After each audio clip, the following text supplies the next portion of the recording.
Right. So start பண்ணலாம். இது வந்து கிளாஸ் 2 ரைட். நம்ம ஆல்ரெடி ஒரு கிளாஸ் பார்த்துருந்தோம், முந்தானத்து பார்த்துருந்தோம் இல்லையா? என்ன டாபிக் பார்த்துருந்தோம் அப்படின்னா, இந்தியன் கான்ஸ்டிடியூஷனோட எவால்யூஷன் ஆஃப் இந்தியன் கான்ஸ்டிடியூஷன் அப்படின்ற டாபிக் பார்த்துருந்தோம். ஹிஸ்டாரிக்கல் பேக்ரவுண்ட் பார்த்துருந்தோம். அதோட கிளாஸ் 2 இது. ஓகேவா? ரைட். அதோட கண்டினியூவேஷன் மாதிரி தான். நம்ம என்ன பார்த்துட்டு இருந்தோமோ அதோட கண்டினியூவேஷன் தான் இந்த கிளாஸ். சரியா? ரைட். ஸோ இப்போது நம்ம டைரெக்டாக டாபிக்குள்ளே போக போகிறோம். ஒரு ரீகால் மட்டும் பண்ணிக்கலாம். ரைட்.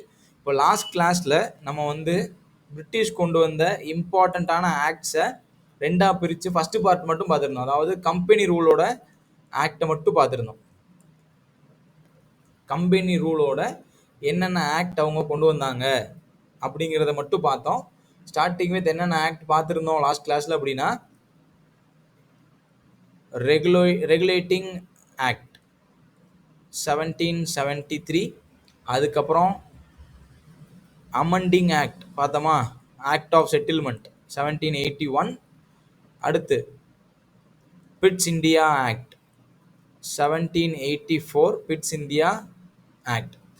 அடுத்து நம்ம ரொம்ப முக்கியமாக 3 சார்ட்டர் ஆக்ட் பார்த்துருக்கோம். கரெக்டு தானே? Right. Charter act 1793, charter act 1793, 1813, 1833. ஓகேவா? தென் ஃபைனலாக சார்ட்டர் ஆக்ட் ஆஃப் 1853யும் பார்த்துருந்துருப்போம். ஓகே, 1853யும் பார்த்துருப்போம். இந்த மாதிரி சார்ட்டர் ஆக்ட்ஸை நம்ம பார்த்துட்டு இருந்தோம். ஓகேவா? ரைட். இப்போது இதோட கண்டினியூவேஷனாக நம்ம லாஸ்ட் கிளாஸ்லேயே சொல்லியிருந்த மாதிரி நம்ம என்ன சொல்லியிருந்தோம் அப்படின்னா,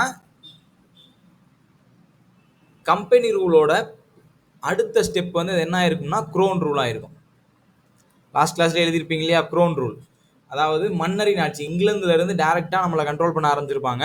ஸோ அந்த க்ரோன் ரூலில் என்னென்ன ஆக்ட் நம்ம பார்க்க வேண்டியது இருக்குது அப்படின்னா, அதுவுமே லாஸ்ட் கிளாஸில் நான் சொல்லியிருந்தேன். ஓகேவா? கவர்மெண்ட் ஆஃப் இந்தியா ஆக்ட் 1858, அடுத்து Indian councils act, Indian councils act 1861, இந்திய கவுன்சில் சட்டம் 1801. ஓகேவா? தென் ரொம்ப முக்கியமானது, அடுத்து இன்னொரு கவுன்சில்ஸ் ஆக்ட் இருக்கும், 2 கவுன்சில்ஸ் ஆக்ட் இருக்கும். இந்தியன் கவுன்சில்ஸ் ஆக்ட் 1861 போட்டோம் இல்லையா? 1892 அடுத்த councils act. Then government of India act. Right. Again Indian councils act, எல்லாமே இந்தியன் கவுன்சில்ஸ் ஆக்ட் தான். Indian councils act 1909. ஓகேவா? அதுக்கு பேர் தான் மின்டோ மார்லி ரிஃபார்ம்ஸ். பின்னாடி பார்ப்போம் அதை டீட்டெயிலாக. அடுத்து கவர்மெண்ட் ஆஃப் இந்தியா ஆக்ட் 1919, அடுத்து government of India act 1935. Then ஃபைனலாக independence act or act of partition, independence act, independence act 1947. So இன்னைக்கு கிளாஸில் இந்த ஆக்ட் எல்லாத்தையும் நம்ம பார்க்க போகிறோம். இந்த ஆக்டோட முக்கியமான ப்ரொவிஷன்ஸ் என்னென்ன இருக்குது, என்னென்னலாம் நம்ம பார்க்க வேண்டியது இருக்குது அப்படிங்கிறத தெரிஞ்சுக்க போகிறோம். So starting with government of India act 1858. ஓகேவா? ஹெட்டிங் போட்டுக்கோங்க, கவர்மெண்ட் ஆஃப் இந்தியா ஆக்ட் 1858.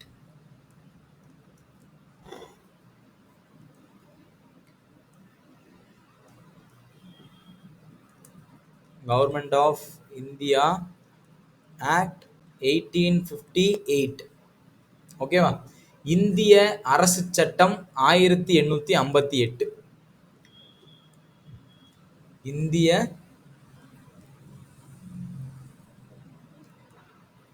அரசு சட்டம் 1858. ஓகேவா? ரைட். இப்போ நம்ம இதுக்கு முன்னாடி கடைசி ஆக்ட் வந்து நம்ம பார்த்தது என்னவா இருக்கும் அப்படின்னா 1853 சார்ட்டர் ஆக்டாக இருக்கும். ரைட். இதுக்கப்புறம் என்ன ஆயிருக்கும் அப்படின்னா, இந்தியாவில் 1857 கிரேட் ரிவோல்ட் நடந்திருக்கும், பெரும்புரட்சி நடந்திருக்கும். ஓகேவா? 1857 ஆண்டு புரட்சி நடந்திருக்கும். அந்த புரட்சியின் விளைவா இந்தியாவில் ஒரு அரசியல் மாற்றம் தேவை அப்படிங்கிறத பிரிட்டிஷ்காரங்க ஐடென்டிஃபை பண்ணியிருப்பாங்க. ஓகேவா? இந்த ரிவோல்ட்டோட ரிசல்ட்டாக தான் கம்பெனி ரூலை ஸ்டாப் பண்ணியிருப்பாங்க. அதுக்கு முன்னாடி வரைக்கும் கம்பெனி ரூல் தான் இருக்கும். ஈஸ்ட் இந்தியா கம்பெனி இருக்கு இல்லையா, ஈஸ்ட் இந்தியா கம்பெனி அதோட ரூலை ஸ்டாப் பண்ணது இந்த ரிவோல்ட்டுக்கு அப்புறம் தான். 1857 ரிவோல்ட்டுக்கு அப்புறம் ஈஸ்ட் இந்தியா கம்பெனி ரூல் தேவையில்லை அப்படின்னு ஸ்டாப் பண்ணி டைரக்டாக பிரிட்டிஷ் கவர்மெண்ட்டே இந்தியாவோட கவர்மெண்ட்டை டேக் ஓவர் பண்ணி ரன் பண்ணோம் அப்படின்னு கொண்டு வந்திருப்பாங்க. ஓகேவா?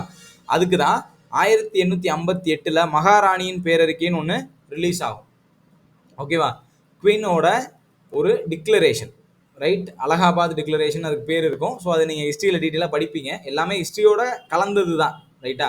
அது அங்கே வரும்போது இன்னும் டீட்டெயிலாக படிக்கலாம்.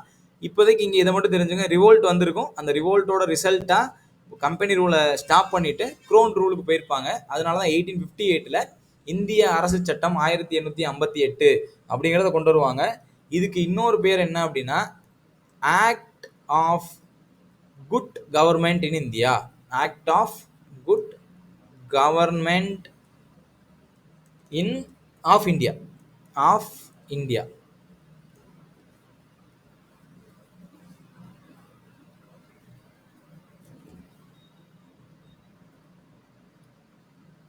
ஆக்ட் ஆஃப் குட் கவர்மெண்ட் ஞாபகத்தில் வச்சுக்கோங்க, ரொம்ப முக்கியமான ஒரு பாயிண்ட். ஆக்ட் ஆஃப் குட் கவர்மெண்ட், நல்லாட்சிக்கான சட்டம்.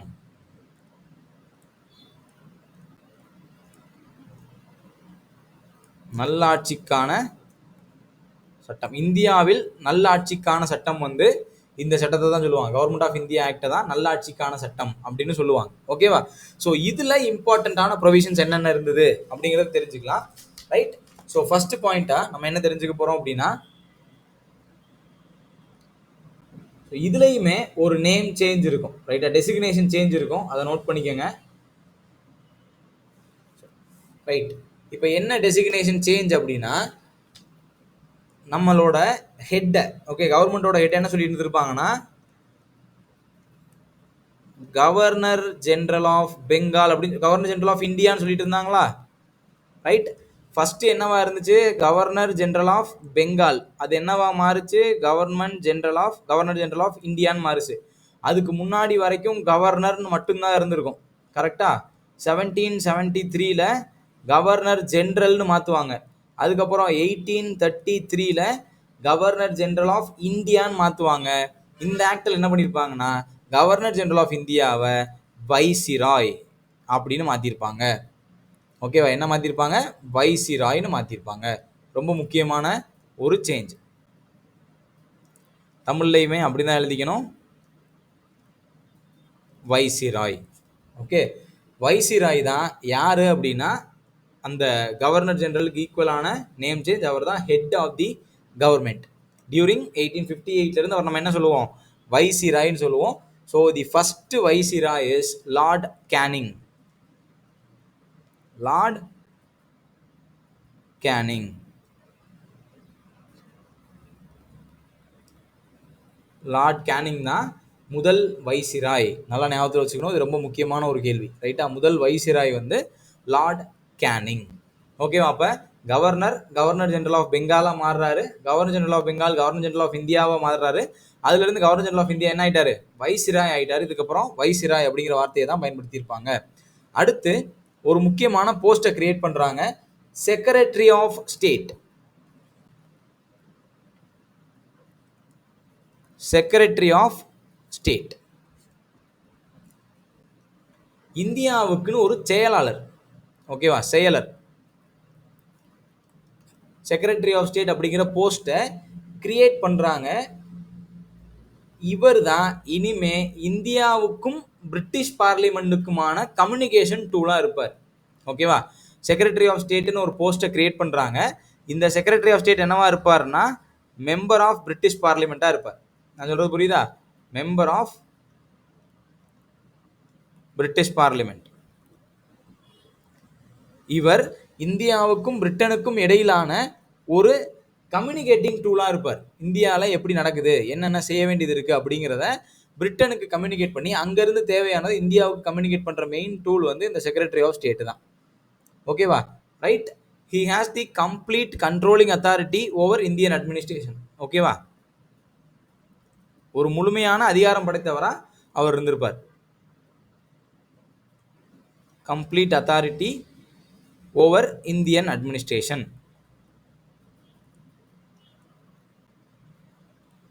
இந்தியாவின் நிர்வாகம் மீது ஒரு முழுமையான அதிகாரம் படைத்தவரா இந்த செக்ரட்டரி ஆஃப் ஸ்டேட் இருந்திருப்பார்.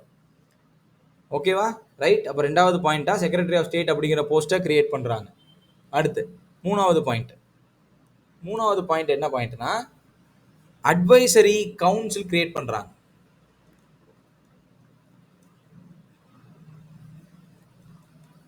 அட்வைசரி கவுன்சில், ஓகேவா.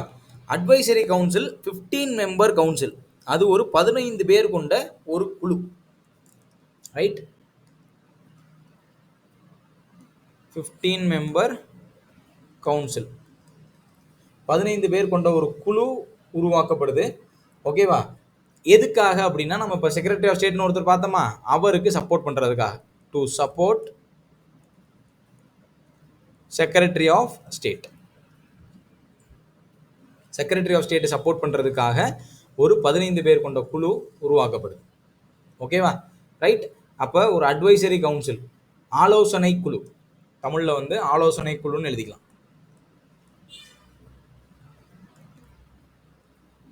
ஆலோசனை குழு உருவாக்கப்படுது. அந்த ஆலோசனை குழு யாருக்கு ஆலோசனை சொல்கிறதுக்காக? செக்ரட்டரி ஆஃப் ஸ்டேட்டுக்கு ஆலோசனை சொல்கிறதுக்காக. ஓகேவா. இதுதான் 3 முக்கியமான ப்ரொவிஷன்ஸ், அந்த ஆக்டோட ரொம்ப முக்கியமான 3 ப்ரொவிஷன்ஸ். சரியா, ரைட். ஸோ இதில் நீங்கள் மெயினாக தெரிஞ்சுக்க வேண்டிய இந்த ஆக்டோட சிக்னிஃபிகன்ஸ் என்னென்ன, இந்த ஆக்டோட முக்கியத்துவம் என்ன, ரைட். இதுல இருந்து இந்த ஆக்டுக்கு அப்புறம் India becomes British colony. British colony.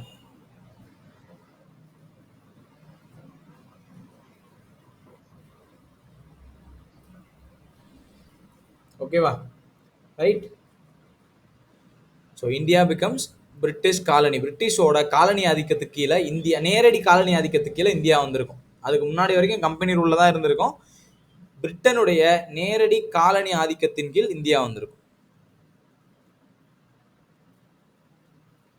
நேரடி காலனி நாடா இந்தியா மாறி இருக்கும். ஓகேவா, ரைட். ஸோ அடுத்த இதுக்குள்ள போகலாமா, அடுத்த ஆக்டுக்குள்ள போகலாமா. ஸோ இது வந்து 1858 கவர்மெண்ட் ஆஃப் இந்தியா ஆக்ட். சரியா. ஸோ அடுத்த ஆக்ட் ஹெட்டிங் போட்டுக்கோங்க, இந்தியன் கவுன்சில்ஸ் ஆக்ட். இந்திய கவுன்சில் சட்டம் 1861. ஓகேவா. ஸோ அடுத்த ஆக்ட் ஹெட்டிங் போட்டுக்கோங்க, இந்தியன் கவுன்சில்ஸ் ஆக்ட்.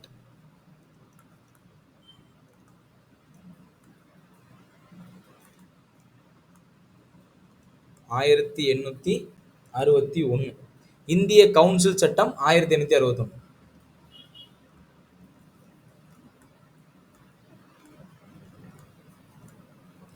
இந்திய கவுன்சில் சட்டம் 1861, ரைட். அப்ப இந்த ஆக்டோட முக்கியமான ப்ரொவிஷன்ஸ் என்ன? இந்திய கவுன்சில் சட்டம் 1861, ரைட். இதுல வைசிராயோட கவுன்சில்ல, ரைட்டா, வைசிராயோட கவுன்சில்ல, லெஜிஸ்லேட்டிவ் கவுன்சில்ல நான் அஃபீஷியல் மெம்பர்ஸை ஆட் பண்ணியிருப்பாங்க. ஓகேவா, ரைட். நான் official members to viceroy's legislative council.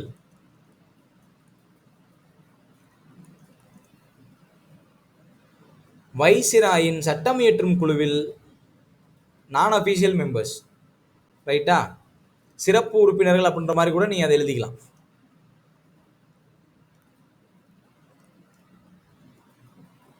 வைசிராயின் சட்டம் இயற்றும் குழுவில்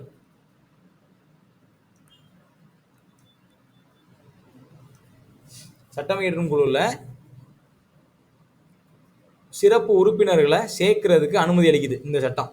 ஓகே, முதல் முறையா இதுல இந்தியர்கள் சேர்த்துக் கொள்ளப்படுறாங்க. அதான் ரொம்ப முக்கியமான பாயிண்ட். ஓகேவா, இதுல வந்து இந்தியர்கள் சேர்த்துக்கொள்ளப்படுறாங்க. 3 இந்தியர்கள், 3 பேர் ஞாபகத்தில் வச்சுக்கணும். 3 பேருமே பரிசையில் கேட்டிருக்காங்க. 861வது சட்டத்தின்படி, 1861ஆம் ஆண்டு சட்டத்தின்படி வைசிராயோட சட்டம் இயற்றும் குழுவில் இணைக்கப்பட்ட இந்தியர்கள் யார் யாருன்னா, Raja of Banaras, Raja of Banaras, Maharaja of Patiala,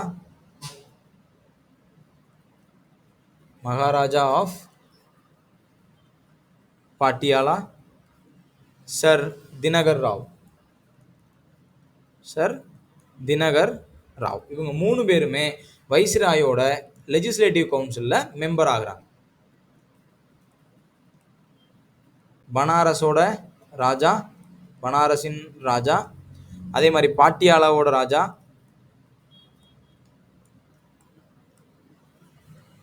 Dinkar Rao. இந்த 3 பேரும் வைஸ்ராயோட லெஜிஸ்லேட்டிவ் கவுன்சிலில் மெம்பரான 3 பேர். ரைட்டா? எந்த சட்டத்தின்படி அப்படின்னா 1861ஆம் ஆண்டு கவுன்சில் சட்டத்தின்படி வைஸ்ராயோட சட்டம் இயற்றும் குழுவில் சேர்த்து கொள்ளப்பட்ட இந்தியர்கள் இவங்க 3 பேருமே இந்தியன்ஸ். இப்போ பிரிட்டிஷோட லெஜிஸ்லேட்டிவ் கவுன்சிலுக்குள்ள போன 3 இந்தியன்ஸ் இவங்க தான். ஓகேவா? அடுத்து 2வது பாயிண்ட், இதுவும் ரொம்ப முக்கியமானது, decentralisation of power. Decentralization of legislative power.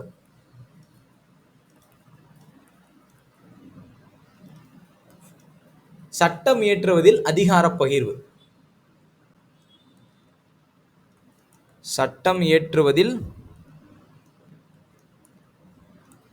அதிகார பகிர்வு. ஸோ நம்ம முன்னாடியே போன கிளாஸில் ஒரு பாயிண்ட் நான் சொல்லியிருந்திருப்பேன். ரைட்டா? அப்போ கவர்னர் ஜெனரல் ஆஃப் இந்தியா, அவருக்கு கீழே சப்போர்ட் பண்ணுறதுக்கு கவர்னர் ஆஃப் பாம்பேவும் கவர்னர் ஆஃப் மெட்ராஸும் இருந்திருப்பாங்க. ஓகேவா? இப்போ இவங்களுக்கு லெஜிஸ்லேஷனில் எந்த பவருமே இருந்திருக்காது, அது வரைக்கும் கொடுக்கப்பட்டிருக்காது. இருந்த கொஞ்ச நெஞ்ச பவரையுமே கவர்னர் ஜெனரல் ஆஃப் இந்தியாவுக்கு மாற்றிருந்திருப்பாங்க. ரைட்டா? அப்போ கவர்னர் ஆஃப் பாம்பேக்கும் கவர்னர் ஆஃப் மும்பைக்கும் இந்த சட்டம் இயற்றுறதில்ல எந்த அதிகாரமுமே இருந்திருக்காது. இங்க இன்னொரு பாயிண்ட்டை கவனிக்கணும். இப்போ கவர்னர் ஜெனரல் ஆஃப் இந்தியா எங்க இருந்திருப்பாருன்னா பெங்கால்ல இருந்திருப்பார். பம்பாய் அப்படியே டைரக்ட் ஆப்போசிட்ல வெஸ்ட்ல இருக்கு, மெட்ராஸ் டவுன்ல சவுத்துல இருக்கு. இப்போ இவங்களுக்குள்ள கம்யூனிகேஷன் நடக்கிறதுக்கே ரொம்ப டிலே ஆகும். அப்போ அவங்களுக்கும் சட்டம் இயற்றுறதுல பவர் இருந்துச்சுன்னா அவங்க தேவையான சட்டங்களை ஏற்றிக்கிடுவாங்க. அப்படிங்கிற மாதிரி ஒரு முடிவுக்கு வந்து 1801 கவுன்சில் சட்டம் என்ன பண்ணுது அப்படின்னா டீசென்ட்ரலைசேஷன் ஆஃப் லெஜிஸ்லேட்டிவ் பவர் கொண்டு வருது. சட்டம் இயற்றுறதுல அதிகார பகிர்வு கொண்டு வருது. ரைட்டா? யார் யாருக்கு அப்படின்னா பம்பாய் அண்ட் மெட்ராஸ் பிரசிடென்சிக்கு லெஜிஸ்லேட்டிவ் பவரை கொடுக்குறாங்க. ஓகே, சட்டம் இயற்றுதல் அதிகார பகிர்வு யார் யாருக்கு அப்படின்னா பாம்பே மெட்ராஸ் பிரசிடென்சிக்கு என்ன பண்றாங்க, சட்டம் இயற்றுறதுல அதிகார பகிர்வு கொடுக்குறாங்க. அவங்களுக்கு தேவையான சட்டங்களை அவங்களே எடுத்துக்கலாம். ரைட்டு? சட்டங்களை ஏற்றி அதை நடைமுறைப்படுத்திக்கலாம். ஓகே, அவங்க எதுக்கு எடுத்தாலும் பெங்காலுக்கு போய் கவர்னர் ஜெனரல் ஆஃப் இந்தியாவை மீட் பண்ணணும் அப்படின்னு அவசியம் கிடையாது. ஓகே, அவங்களுக்கு தேவையான சட்டங்களை அவங்களே ஏற்றிக்கலாம். ஃபர்ஸ்ட் டைமா லெஜிஸ்லேட்டிவ் பவர்ஸை லோக்கல் கவர்மெண்ட்டுக்கு, அதாவது லோக்கல் கவர்மெண்ட்னா அன்னைக்கு இருந்த பாம்பே பிரசிடென்சிக்கும் மெட்ராஸ் பிரசிடென்சிக்கும் கொண்டு வந்த சட்டம் வந்து 1861ஆம் ஆண்டு சட்டம். ஓகேவா? ரைட். அடுத்து இப்போ பிரிட்டிஷ்ட பெங்கால் பிரசிடென்சி இருந்திருக்கும், பாம்பே இருந்திருக்கும், மெட்ராஸ் இருந்திருக்கும். இப்போ என்ன பண்ணுவாங்கன்னா எக்ஸ்ட்ராவா நியூ லெஜிஸ்லேட்டிவ் பாடிஸை கிரியேட் பண்ணுவாங்க. புதிய நிர்வாக பிரிவுகளை கிரியேட் பண்றாங்க. நியூ லெஜிஸ்லேட்டிவ் பாடிஸை உருவாக்குவாங்க.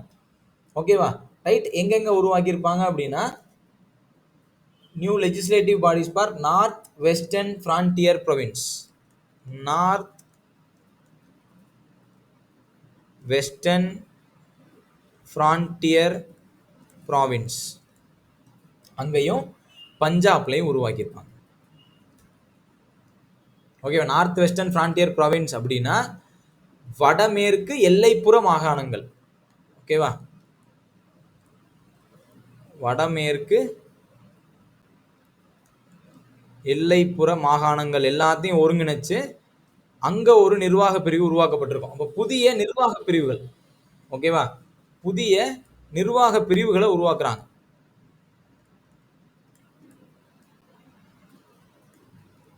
புதிய நிர்வாக பிரிவுகள் north east, north western frontier province, அங்கேயும் பஞ்சாப்லையும் புதிய நிர்வாக பிரிவுகளை உருவாக்குறாங்க. ரைட்டா? நார்த் வெஸ்டர்ன் அப்படின்னா வடமேற்கு எல்லைப்புற மாகாணங்களை எல்லாத்தையும் ஒருங்கிணைச்சு, எல்லைப்புற மாகாணங்கள் எல்லாத்தையும் ஒருங்கிணைச்சு ஒரு நிர்வாக குழு, அதே மாதிரி பஞ்சாபை ஒருங்கிணைச்சு ஒரு நிர்வாக பிரிவு. ஓகேவா? பஞ்சாப்ல சுத்தி எல்லாமே. ரைட்? அன்னைக்கு பஞ்சாப் அப்படிங்கிறது இன்னைக்கு இருக்கிற பாகிஸ்தானே உள்ளடக்கியதாக தான் இருக்கும். ரைட்டா? நம்ம நாட்டில் இருக்கக்கூடிய பஞ்சாப் கிடையாது. நீங்க 1861 பஞ்சாப்னு போட்டீங்கன்னா அன்னைக்கு இருக்கிற பாகிஸ்தானோட பெரும்பகுதி பஞ்சாபா தான் இருந்திருக்கும். ஓகே, அது பார்ட்டிஷனுக்கு அப்புறம் தான் பஞ்சாப்ல ஒரு பகுதி இந்தியாவில் இணைக்கப்பட்டு அது பஞ்சாப்னே ரிட்டைன் ஆயிடுச்சு. ஓகேவா? ரைட். அடுத்தது 4வது ordinance making power. Ordinance making power, அவசர சட்டம் இயற்றும் அதிகாரம். அவசர சட்டம்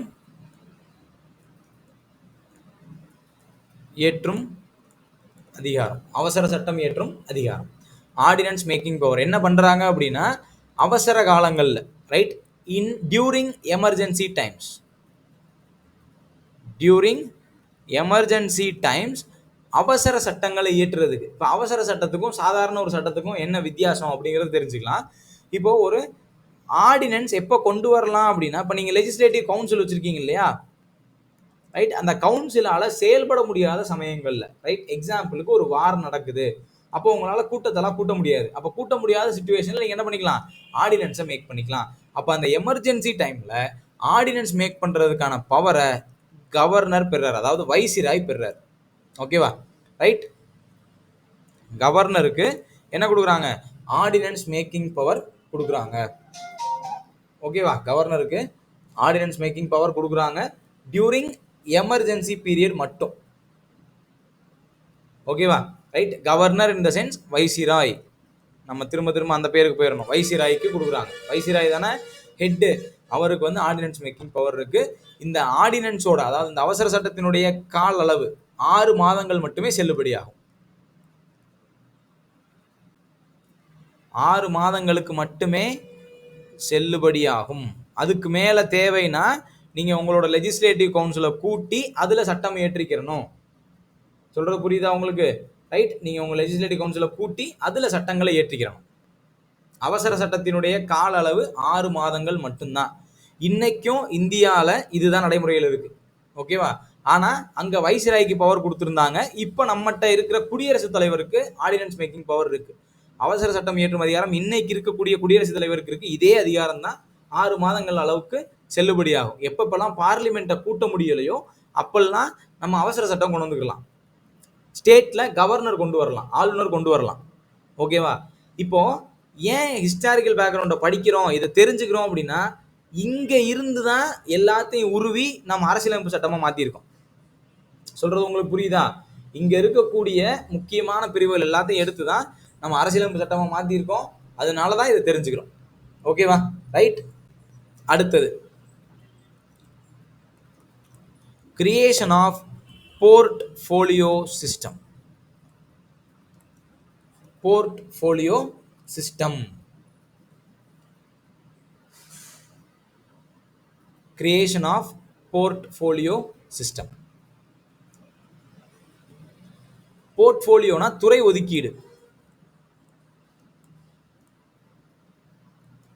துறை ஒதுக்கீடு முறையை வந்து அறிமுகப்படுத்துறாங்க. துறை ஒதுக்கீடுனா இப்போ எக்ஸாம்பிளுக்கு இப்போ என்கிட்ட வந்து டிஃபரெண்டான மினிஸ்ட்ரிஸ் இருக்கும். இப்போ எஜுகேஷன், ரைட், அடுத்து எக்ஸசைஸ் அல்லது மிலிட்ரி, லோக்கல் கவர்மெண்ட், இப்படி இருக்கக்கூடிய மினிஸ்ட்ரிஸை நான் தனித்தனியாக ஒவ்வொரு ஆளுக்கு பிரித்து கொடுக்கறது தான் போர்ட்ஃபோலியோ. அந்த போர்ட்ஃபோலியோ சிஸ்டமை ஃபஸ்ட்டு கொண்டு வரலாம் அப்படின்னு ஒத்துக்கிட்ட சட்டமும் 1861 கவுன்சில் சட்டம் தான். ஓகேவா? 5 பாயிண்ட் பார்த்துருக்கோமா? 1861 5 பாயிண்ட் பார்த்துருக்கோம். மொதல் பாயிண்ட் வந்து வைசிராயின் சட்டம் இயற்றும் குழுவில் இதர உறுப்பினர்களை சேர்க்கிறதுக்கான முதல் பாயிண்ட். அதுல 3 பேரை சேர்த்திருப்பாங்க. Raja of Banaras, Maharaja of Patiala, Dinkar Rao. இவங்க 3 பேர் தான் first Indians get in to viceroy's legislative council. Okay, legislative கவுன்சிலுக்குள்ள போன முதல் 3 பேர். அடுத்து டீசென்ட்ரலைசேஷன் ஆஃப் லெஜிஸ்லேட்டிவ் பவர், சட்டம் இயற்றும் அதிகாரத்துல பகிர்வு கொண்டு வராங்க. பாம்பேக்கும் மெட்ராஸ் பிரசிடென்சிக்கும் சட்டம் இயற்றுறதுல அதிகாரம் கொடுக்குறாங்க. அடுத்தது new legislative bodies, north western frontier ப்ரொவின்ஸும் பஞ்சாபுக்கும் புதுசாக நிர்வாக பிரிவுகளை உருவாக்குறாங்க. அவசர சட்டம் இயற்றும் அதிகாரம் வைசிராய்க்கு கொடுக்கப்படுது. அந்த அவசர சட்டத்தினுடைய கால அளவு 6 மாதங்கள்.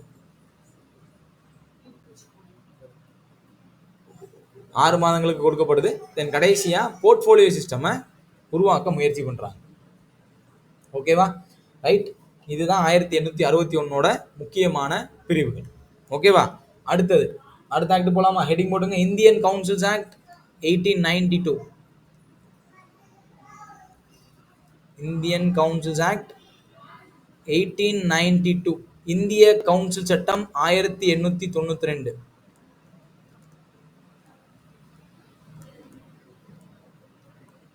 இந்திய கவுன்சில் சட்டம் 1892.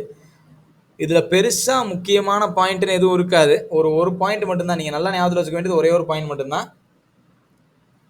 ஒரே ஒரு பாயிண்ட் தான் நீங்க எழுதி போறீங்க. ஏன்னா மீதியெல்லாம் வந்து எனக்கு தெரிஞ்சு அதிகமா போய் கேட்க மாட்டாங்க. அந்த ஒரு பாயிண்ட் மட்டும் தெரிஞ்சுக்குங்க. ரைட். லெஜிஸ்லேட்டிவ் கவுன்சில் நம்ம பார்த்தோம் இல்லையா முன்னாடி, இந்த லெஜிஸ்லேட்டிவ் சட்டம் இயற்றும் குழு சொன்னோம் இல்லையா, அந்த லெஜிஸ்லேட்டிவ் கவுன்சிலோட அதிகாரங்களை கொஞ்சம் விரிவாக்குறாங்க. ஓகேவா? லெஜிஸ்லேட்டிவ் கவுன்சில் சட்டம் இயற்றும்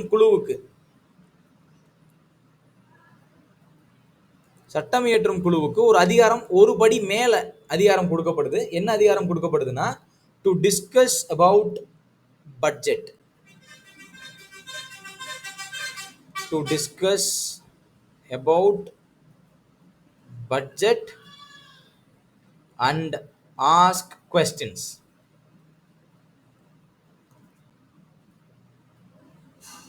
நிதிநிலை அறிக்கை குறித்து விவாதிக்கவும் அதன் மேல் கேள்வி எழுப்பவும் சட்டம் இயற்றும் குழுவுக்கு அதிகாரம் கொடுக்கப்படுது. பட்ஜெட் அப்படின்னா நிதிநிலை அறிக்கை.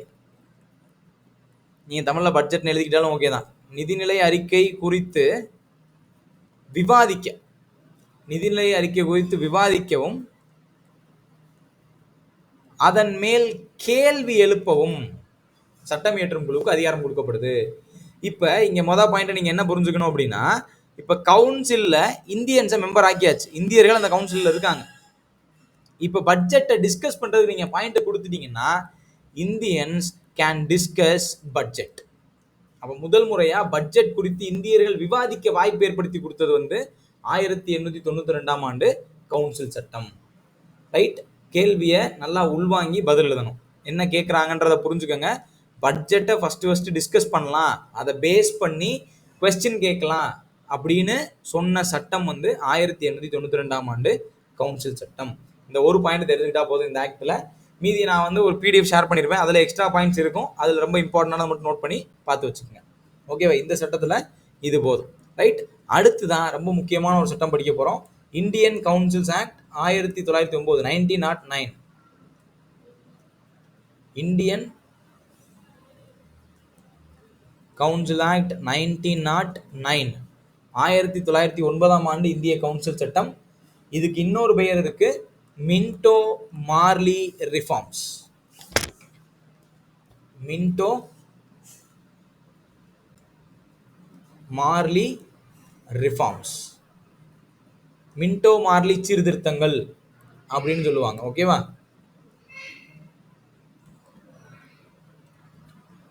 மின்டோ மார்லி சீர்திருத்தம். ஸோ மின்டோ அண்ட் மார்லி ரெண்டு முக்கியமான ஆட்கள். அதில் மின்டோ வந்து வைசிராய், இந்தியாவினுடைய வைசிராய். மார்லி இந்தியாவுக்கான செக்ரட்டரி ஆஃப் ஸ்டேட், அரசு செயலர். மார்லி வந்து அரசு செயலராக இருந்திருப்பார். அரசு செயலர். ஓகேவா? அப்போ இவங்க ரெண்டு பேர் சேர்ந்து கவுன்சில் சட்டம் இயற்றுறாங்க. ரைட். அந்த கவுன்சில் சட்டத்தில் என்னென்ன முக்கியமான பாயிண்ட் இருக்கு அப்படிங்கிறத தெரிஞ்சுக்க போறோம். ஓகேவா? ரைட். ஓகே. இதுல முக்கியமான ஃபர்ஸ்ட் இம்பார்ட்டன்ட் பாயிண்ட்ஸ் எழுதிக்கங்க.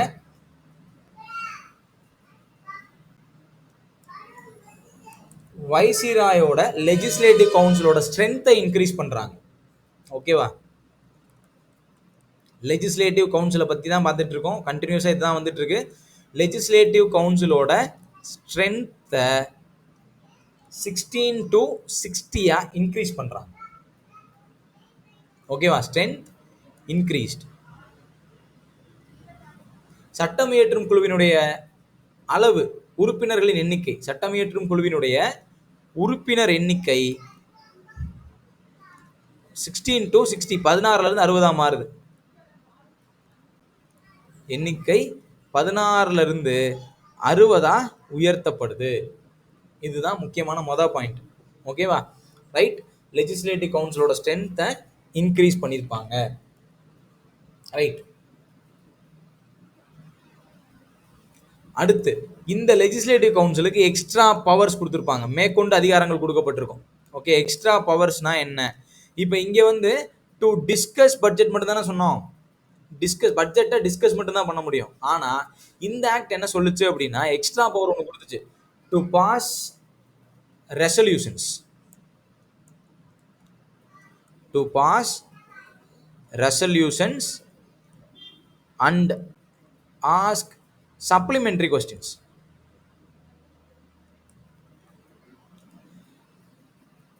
தீர்மானங்கள் நிறைவேற்றுவதற்கும் துணை கேள்விகள் கேட்பதற்கும் அதிகாரம் கொடுக்குது. தீர்மானங்கள்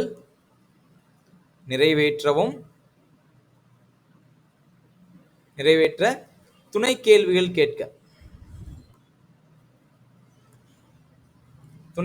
கேட்கவும் நமக்கு அதிகாரம் கிடைக்குது. ஓகேவா? ரைட். ஸோ இப்போ நம்ம என்னென்ன பார்த்துருக்கோம் அப்படின்னா லெஜிஸ்லேட்டிவ் கவுன்சிலோட ஸ்ட்ரென்த்தை இன்க்ரீஸ் பண்ணியிருக்காங்க. ஓகே, லெஜிஸ்லேட்டிவ் கவுன்சிலோட ஸ்ட்ரென்த்தை இன்க்ரீஸ் பண்ணியிருக்காங்க. தென் அதுக்கு ரெசல்யூஷன் பாஸ் பண்ணுறதுக்கு இப்போ ரெசல்யூஷன்னா எப்படி புரிஞ்சுக்கிறது? தீர்மானங்கள் நிறைவேற்றுறதுனா என்ன? இப்போ கவர்மெண்ட் வந்து பட்ஜெட் கொண்டு வந்துருச்சு. இப்போ இந்த பட்ஜெட்டில் எனக்கு மாற்று கருத்து இருக்குது. ஓகே, இந்த பட்ஜெட்டில் எனக்கு மாற்று கருத்து இருக்குன்னா அதை நான் தீர்மானமாக நிறைவேற்றி அதை பாஸ் பண்ண முடியும். என்னோட தீர்மானத்தை பாஸ் பண்ண முடியும். என் தீர்மானம் வலுவானதாக இருந்துச்சுன்னா பட்ஜெட் தோற்கடிக்கப்படும். ஓகே, அந்த அளவுக்கு அப்போ ஸ்ட்ரென்த் இல்லை, இருந்தாலும் அந்த மாதிரி ஒரு அதிகாரம் கொடுக்கப்பட்டிருக்கு. ஓகேவா? அந்த மாதிரி ஒரு அதிகாரம். ஆனால் அவங்களுக்கு இப்போ பட்ஜெட்டை தோற்கடிக்கிற அளவுக்கு பவர் அன்னைக்கு ஸ்ட்ரென்த் இல்லை. ஏன்னா இந்தியர்களுடைய எண்ணிக்கை அதில் வந்து ரொம்ப குறைவு. வெறும் 3 பேர்லேருந்து 5 பேர் அந்த அளவில் தான் இருந்திருக்காங்க. இந்தியர்களோட எண்ணிக்கை அவங்க அதிகப்படுத்த நினைக்கல. அதனால இந்த பட்ஜெட்டை தோற்கடிக்கிற அளவுக்கு அதிகாரம் இல்லை. இருந்தாலும் அதற்கு எதிராக தீர்மானங்கள் நிறைவேற்றுவதற்கு அதிகாரம் வழங்கப்பட்டது. ஓகேவா? ரைட். அதுக்கு சப்ளிமெண்டரி கொஸ்டின்ஸ். இப்போ முதல்ல இங்கே கேள்வி கேட்கலாம், ஆஸ்க் கொஸ்டின்ஸ் மட்டும் சொன்னோம் இல்லையா? கேள்வி கேட்கறதுனா நீங்கள் இதை வந்து ரிட்டன் ஃபார்மெட்டில் கொடுப்பீங்க. பட்ஜெட் கொடுத்து நடந்துகிட்டு இருக்கும், உங்களோட கேள்விகள் இருந்துச்சுன்னா நீங்கள் ரிட்டன் ஃபார்மெட்டாக கொடுப்பீங்க, எழுதி கொடுக்கணும் கேள்வியை. அதுக்கு அவங்க பதிலை எழுத்துப்பூர்வமாக கொடுப்பாங்க, அல்லது பேசக்கூட செய்யலாம். இதுக்கு குறுக்கு கேள்விகள், துணை கேள்விகள் உங்களால் கேட்க முடியாது. நீங்கள் எழுத்துப்பூர்வமாக கேட்டிங்கன்னா எழுத்துப்பூர்வமாக பதில் கொடுப்பான், துணை கேள்விகள் கேட்க முடியாது. ஆனால் இங்கே துணை கேள்விகள் கேட்கலாம், சப்ளிமெண்டரி கொஸ்டின்ஸ் கேட்கலாம். எப்படி? நீங்கள் எழுத்துப்பூர்வமாக கேள்வி கொடுத்துட்டீங்க, அவன் கொடுத்த கேள்விக்கு பதில் வந்து உங்களுக்கு போதுமானதாக இல்லைன்னா நீங்கள் அதுக்கு சப்ளிமெண்டரியாக அப்படியே சடனாக கொஸ்டின் கேட்கலாம் ஸ்பாட்டில். அதுதான் சப்ளிமெண்டரி கொஸ்டின். பேசிகிட்டு இருக்கும் போதே நீங்கள் துணை கேள்வியை எடுத்து வைக்கலாம், அதுக்கும் பதில் கிடைக்கலாம், அடுத்து இன்னொரு துணை கேள்வி கேட்கலாம். அந்த அளவுக்கு அதிகாரம் உங்களுக்கு கொடுக்கப்படுது எந்த ஆக்டில்? மின்டோ மார்லி ரிஃபார்ம்ஸில். ரைட்டா? தென் அடுத்து வைசிராயோட எக்ஸிக்யூட்டிவ்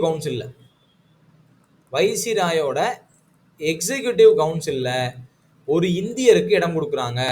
ரொம்ப முக்கியமான கேள்வி.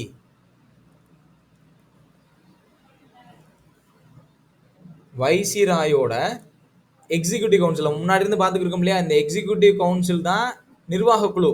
இந்த நிர்வாக குழுவில் இந்தியருக்கு இடம் கிடைக்குது. வைசிராயினுடைய நிர்வாக குழுவில் இந்தியர்கள் நியமிக்கப்படுறாங்க. முதல் முறையாக இந்தியர்கள் நியமிக்கப்படுறாங்க. நல்லா புரிஞ்சுக்கிறணும், 2 குழு படிச்சிருக்கோம். முதல்ல வந்து லெஜிஸ்லேட்டிவ் குழு, அதாவது சட்டம் இயற்றும் குழு. லெஜிஸ்லேட்டிவ் கவுன்சிலில் இந்தியர்கள் சேர்த்து கொள்ளப்பட்டது 1861ஆம் ஆண்டு கவுன்சில் சட்டம். ஓகேவா? நிர்வாக குழுவில் இந்தியர்கள் சேர்த்து கொள்ளப்பட்டது மின்டோ மார்லி ரிஃபார்ம்ஸில் 1909. குழப்பிக்காதீங்க, நிர்வாக குழு வேற, லெஜிஸ்லேட்டிவ் அதாவது எக்ஸிக்யூட்டிவ் கவுன்சில் வேற, லெஜிஸ்லேட்டிவ் கவுன்சில் வேற. எக்ஸிக்யூட்டிவ் கவுன்சிலில் முதல் முறையாக இந்தியர்கள் சேர்த்து கொள்ளப்பட்டது 1909. அவ்வாறு சேர்த்து கொள்ளப்பட்ட முதல் இந்தியர் சத்யேந்திரநாத் சின்ஹா. அவ்வாறு சேர்த்துக் கொள்ளப்பட்ட முதல் இந்தியர், நிறைய தடவை கேட்டிருக்காங்க, சத்யேந்திரநாத் சின்ஹா.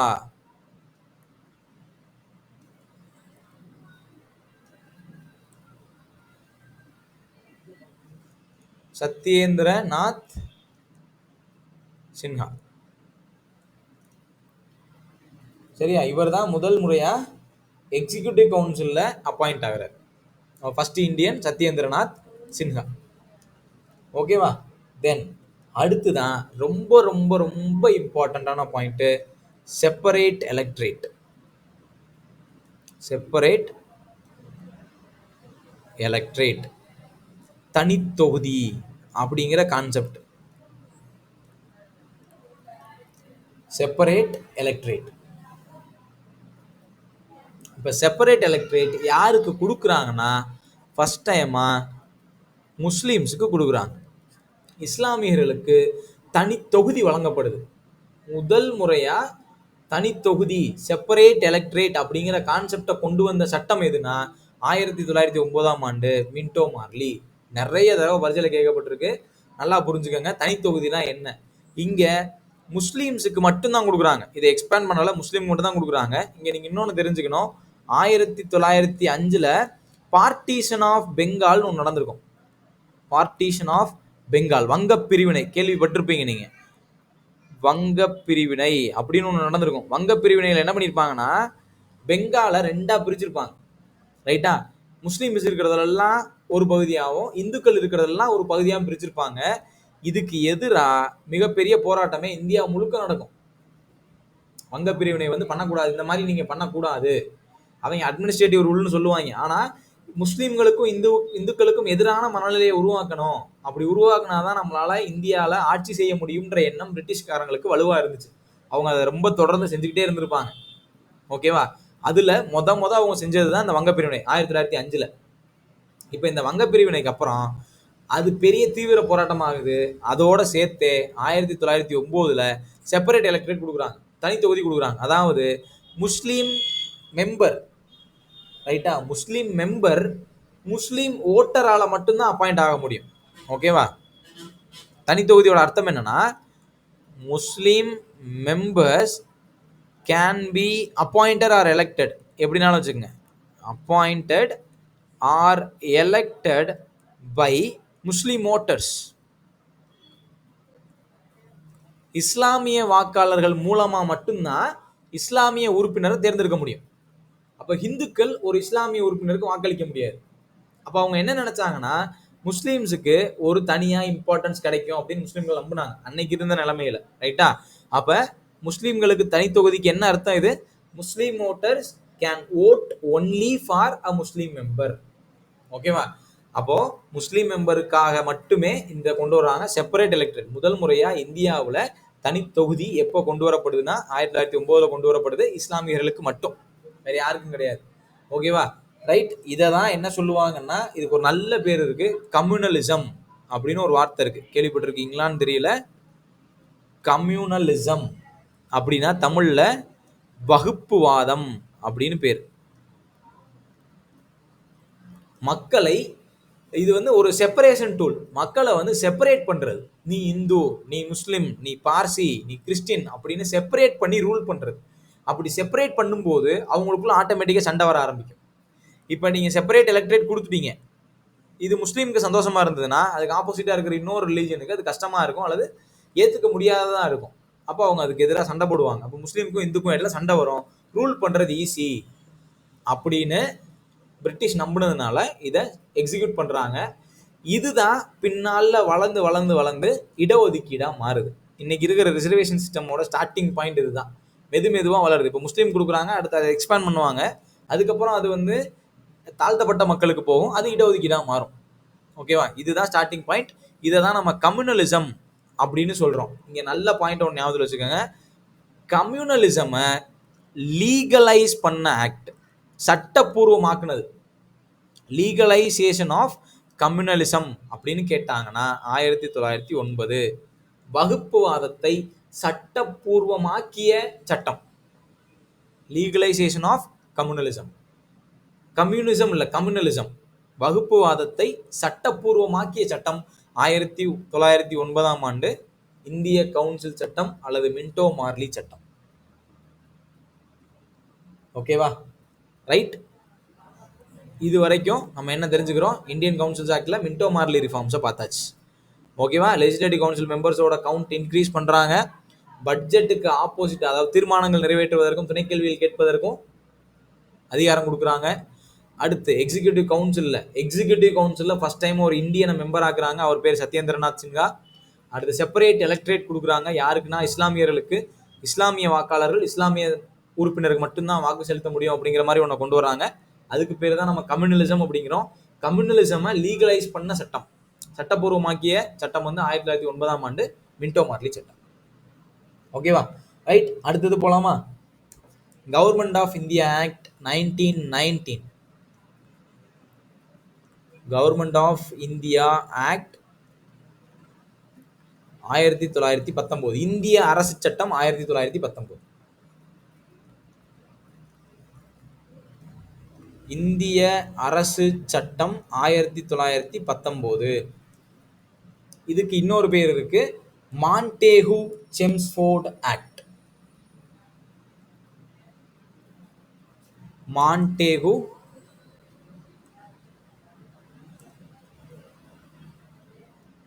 செம்ஸ்ஃபோர்ட் ஆக்ட்.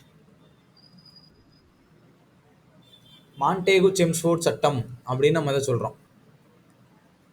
ஓகேவா, மான்டேகு செம்ஸ்ஃபோர்ட் சட்டம். ஸோ இதுவும் மிக முக்கியமானது. சரியா, இதுல மான்டேகு வந்து செக்ரட்டரி ஆஃப் ஸ்டேட், இந்திய அரசு செயலர். செம்ஸ்ஃபோர்டு வந்து வைசிராய். ஓகேவா, மான்டேகு வந்து அரசுக்கான செயலர், செக்ரட்டரி ஆஃப் ஸ்டேட். செம்ஸ்ஃபோர்டு வந்து இந்தியாவினுடைய வைசிராய். ஓகே, அங்க அப்படியே மாறி வரும். மின்டோ வந்து வைசிராய், மார்லி வந்து செக்ரட்டரி ஆஃப் ஸ்டேட். இங்க மான்டேகு செக்ரட்டரி ஆஃப் ஸ்டேட், செம்ஸ்ஃபோர்டு வந்து வைசிராய். ஞாபகத்தில் வச்சுக்கோங்க. இதுவும் ஏதாவது ஒரு பரீட்சையில் ரொம்ப ரேரா கேட்கப்படுறதுக்கு வாய்ப்பு இருக்கு. இந்த சட்டம் இயற்றும் போது வைசிராய் யாரு அப்படின்னு கேட்கப்படுறதுக்கு வாய்ப்பு இருக்கு. அதுக்காக ஞாபகத்தில் வச்சுக்கோங்க. இதுல முக்கியமான பாயிண்ட், ரொம்ப முக்கியமான பாயிண்ட் ஆர்டர்லயே போலாம். ஃபர்ஸ்ட் பாயிண்ட் வந்து introduction of dyarchy. Introduction of dyarchy in provinces. மாகாணங்களில் இரட்டை ஆட்சி அறிமுகம் செய்யப்படுது.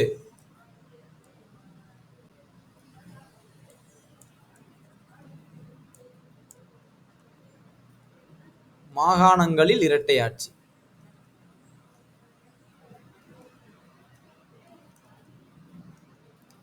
மாகாணங்களில் இரட்டை ஆட்சி, அதாவது இரட்டை ஆட்சி அப்படின்னா அவங்க எப்படி அதை மீன் பண்றாங்க அப்படிங்கிறத ஃபர்ஸ்ட் புரிஞ்சுக்கணும். இரட்டை ஆட்சினா என்ன, டயார்கினா என்ன? ஓகேவா, டயார்கி அவங்க எப்படி அதை மீன் பண்றாங்கன்னா, நம்மளோட சப்ஜெக்ட்ஸ், அதாவது நம்மளோட அரசாங்கத்தை ரெண்டா பிரிக்கிறது. ஓகேவா, ஒன்று வந்து டிரான்ஸ்ஃபர்டு சப்ஜெக்ட்ஸ், டிரான்ஸ்ஃபர்டு சப்ஜெக்ட்ஸ். இன்னொன்று ரிசர்வ்டு சப்ஜெக்ட், ரிசர்வ்டு சப்ஜெக்ட்ஸ் அப்படின்னு பிரிக்கிறாங்க. டிரான்ஸ்ஃபர்டு, ரிசர்வ்டு, அதாவது தமிழ்ல மாற்றப்பட்ட துறைகள், மாற்றப்பட்ட துறைகள், ஒதுக்கப்பட்ட துறைகள் அப்படின்னு ரெண்டா பிரிச்சுட்டாங்க. மாற்றப்பட்ட துறைகள், ஒதுக்கப்பட்ட துறைகள். இப்போ இது ரெண்டு யார் யாருக்கு அதிகாரம் இருக்கு அப்படிங்கிற மாதிரி சொல்றாங்க. ரைட்டா, இதுல எதெல்லாம் மாற்றப்பட்ட துறைகள், எதெல்லாம் ஒதுக்கப்பட்ட துறைகள் ஃபர்ஸ்ட் தெரிஞ்சுக்கோங்க. இப்ப டிரான்ஸ்ஃபர் சப்ஜெக்ட் யாரோட கண்ட்ரோல் இருக்கும்னா கவர்னர் அண்ட் ஹிஸ் மினிஸ்டர்ஸ். கவர்னரும் அவருடைய மந்திரிகளும், மந்திரி சபையும் அவங்களோட கண்ட்ரோல்ல வந்துடும். ரிசர்வ் சப்ஜெக்ட் வந்து கவர்னரும் அவரோட எக்ஸிகியூட்டிவ் கவுன்சிலும். கவர்னர் அவரோட எக்ஸிகியூட்டிவ் கவுன்சில், கவர்னரும் அவருடைய நிர்வாக குழுவுக்கு அதிகாரத்தில் இந்த ரெண்டும் வந்துடும். ஓகேவா, அப்போ டிரான்ஸ்ஃபர் சப்ஜெக்ட் யாருக்கு கீழே வரும் அப்படின்னா கவர்னரும் அவருடைய மந்திரிகளுக்கு இடையில வரும். ரிசர்வ் சப்ஜெக்ட் அப்படிங்கிறது கவர்னரும் அவருடைய எக்ஸிகியூட்டிவ் கவுன்சில், நிர்வாக குழுவுக்கு அதிகாரத்தில் வரும். ஓகேவா, இதுல டிரான்ஸ்ஃபர் சப்ஜெக்ட்ஸ்க்கான எக்ஸாம்பிள்ஸ் எழுதிக்கங்க. டிரான்ஸ்ஃபர் சப்ஜெக்ட்ஸோட எக்ஸாம்பிள் எதெல்லாம் டிரான்ஸ்ஃபர் சப்ஜெக்ட்ஸ் அப்படின்னா மெயினா எஜுகேஷன், கல்வி, கல்வி, லோக்கல் கவர்மெண்ட், உள்ளாட்சி அரசாங்கம், கல்வி, உள்ளாட்சி அரசாங்கம், ஹெல்த் சுகாதாரம், இண்டஸ்ட்ரி தொழில்துறை,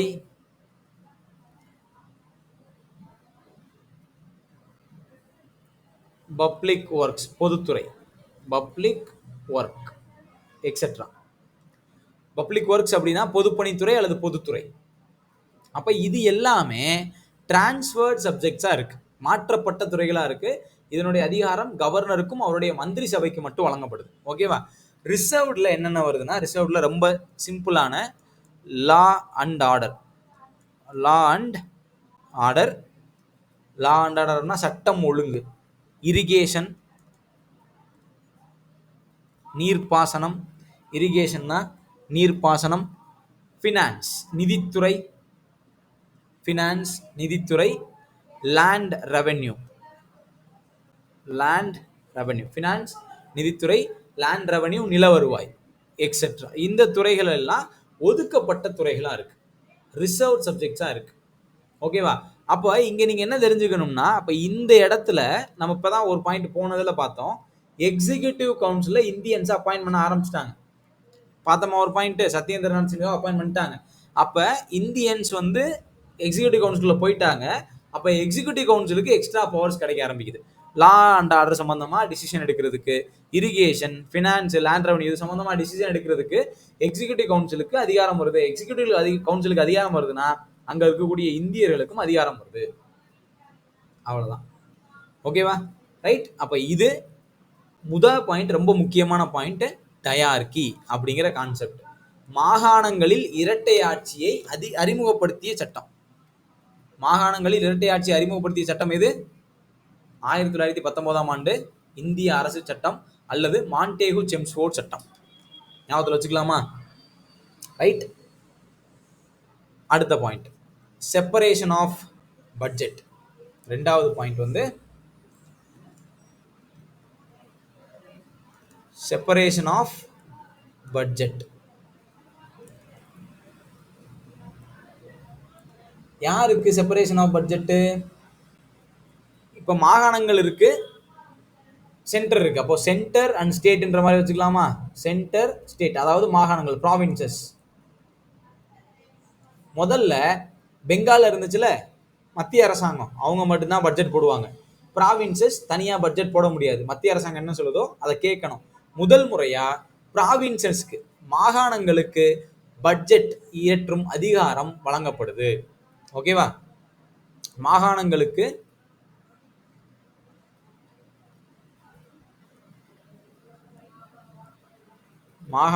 என்ன அதிகாரம் வழங்கப்படுது? பட்ஜெட் இயற்ற அதிகாரம் வழங்கப்படுது. To make budget. ஓகேவா? யாருக்கு? ப்ராவின்சஸ். ரைட். அல்லது சிம்பிள் சென்டென்ஸா செப்பரேட் பட்ஜெட் ஃபார் ப்ராவின்சஸ் அப்படின்னு எழுதிக்கணும். Separate budget for provinces. மாகாணங்களுக்கு தனி நிதிநிலை அறிக்கை ஏற்ற அதிகாரம் வழங்கப்படுது. ஓகேவா? இது அடுத்த முக்கியமான பாயிண்ட். ஓகேவா? Then third, introduction of bicameralism. Introduction of bicameralism. Bicameralism அப்படின்னா ரெண்டு அவைகள் கொண்ட நாடாளுமன்றம் அல்லது சட்டமன்றம், எப்படி வேணா வச்சுக்கலாம். ரைட்டா? பைகேமரலிசம் அப்படின்னா இரண்டு அவைகள், இரண்டு அவை கொண்ட லெஜிஸ்லேட்டிவ் கவுன்சில், சட்டமன்றம். பைகேமரலிசம்னா டூ ஹவுசஸ் அப்படின்னு ஞாபகத்தில் வச்சுக்கோங்க. ரைட்டா? எக்ஸாம்பிளுக்கு இன்னைக்கு இருக்கக்கூடிய இந்தியன் பார்லிமெண்ட் இருக்கு இல்லையா?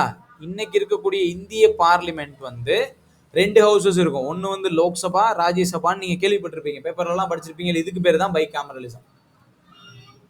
இரண்டு அவைகள் இருந்துச்சுன்னா அதுக்கு பேர் பைகேமரலிசம். முதல் முறையாக அதை அறிமுகப்படுத்துறாங்க. ஓகேவா? பைகேமரலிசம் அறிமுகப்படுத்துறாங்க.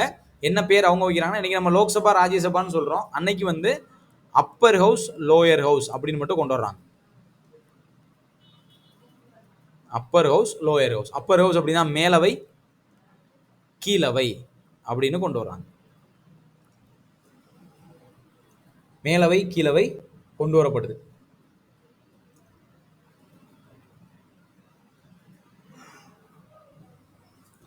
அடுத்தது நேரடி தேர்தல் அறிமுகமாகுது. டைரக்ட் எலெக்ஷன்ஸ், நேரடி தேர்தல் அறிமுகமாகுது. ஓகேவா? இந்த மேலவை கீழவைக்கு மக்களை மெம்பரை தேர்ந்தெடுக்கிறதுக்கு, மேலவை கீழவைக்கு உறுப்பினர்களை தேர்ந்தெடுக்கிறதுக்கு நேரடி தேர்தல் முறை, நேரடி தேர்தல் முறை அறிமுகமாகுது. ஓகே, நேரடி தேர்தல் முறை முதலாக அறிமுகப்படுத்திய சட்டம் எந்த சட்டம் அப்படின்னா 1919ஆம் ஆண்டு மாண்டேகோ செம்ஸ்ஃபோர்ட்ஸ். ஞாபகத்தில் வச்சுங்க, மாண்டேகோ செம்ஸ்ஃபோர்ட் ஆக்ட் தான் முதல் முறையாக டைரக்ட் எலெக்ஷன்ஸை அறிமுகப்படுத்துறாங்க. யாருக்கு? மேலவை கீழவைன்னு ரெண்டா பிரிச்சுட்டோமா, அதுக்கு எலெக்ஷன் நடத்துறதுக்கு டைரக்ட் எலெக்ஷனை கொண்டு வர்றாங்க. அடுத்து இப்போ நம்ம செப்பரேட் எலெக்ட்ரேட் அங்கே முஸ்லீம்ஸ்க்கு பார்த்தோம் இல்லையா, முஸ்லீம்களுக்கு தனி தொகுதி பார்த்தோம்ல, அதை எக்ஸ்டென்ஷன் ஆஃப் செப்பரேட் எலெக்ட்ரேட், அதை எக்ஸ்டெண்ட் பண்ணுறாங்க. எக்ஸ்டென்ஷன் ஆஃப் செப்பரேட் எலெக்ட்ரேட், தனித்தொகுதியை விரிவாக்கம் பண்றாங்க. தனித்தொகுதியை விரிவாக்கம் பண்ணி யார் யாருக்கெல்லாம் கொடுக்குறாங்க அப்படின்னா, சீக்கியர்கள், சீக்கியர்கள், இந்திய கிறிஸ்தவர்கள், இந்தியன் கிறிஸ்டியன்ஸ், இந்திய கிறிஸ்தவர்கள், ஆங்கிலோ இந்தியன்ஸ், ஆங்கிலோ இந்தியர்கள், and other Europeans in India, other Europeans in India, இவங்களுக்கெல்லாம் தனித்தொகுதியை விரிவாக்கம் பண்றாங்க. தனித்தொகுதி விரிவாக்கம், தனித்தொகுதி விரிவாக்கம் யார் யாருக்கு விரிவாக்கம் பண்ணப்படுது? சீக்கியர்கள், இந்திய கிறிஸ்தவர்கள், ஆங்கிலோ இந்தியர்கள், இதர ஐரோப்பியர்கள், இந்தியாவில் இருக்கக்கூடிய இதர ஐரோப்பியர்கள், இவங்க எல்லாருக்கும் விரிவாக்கம் பண்ணப்படுது. ஓகேவா? ரைட். அடுத்து creation of a new post called high commissioner. High commissioner, உயர் ஆணையர் அப்படிங்கிற பதவி உருவாக்கப்படுது. உயர் ஆணையர் பதவி உருவாக்கம், உயர் ஆணையர் பதவி உருவாக்கம்.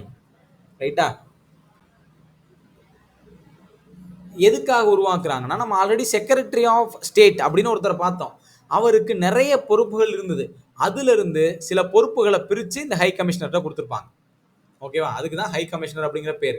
செக்ரட்டரி ஆஃப் ஸ்டேட்டுக்கு அதிக பவர் வந்து, அதாவது வேலைகள் அதிகமாக இருக்கிறதுனால சில வேலைகளை பிரித்து ஹை கமிஷனர் கொடுத்துருப்பாங்க. Separation of duties. Secretary of ஸ்டேட்டோட வேலைகளை குறைக்கிறதுக்காக இந்த பதவி உருவாக்கப்பட்டிருக்கும். அடுத்து செட்டப் பப்ளிக் சர்வீஸ் கமிஷன்.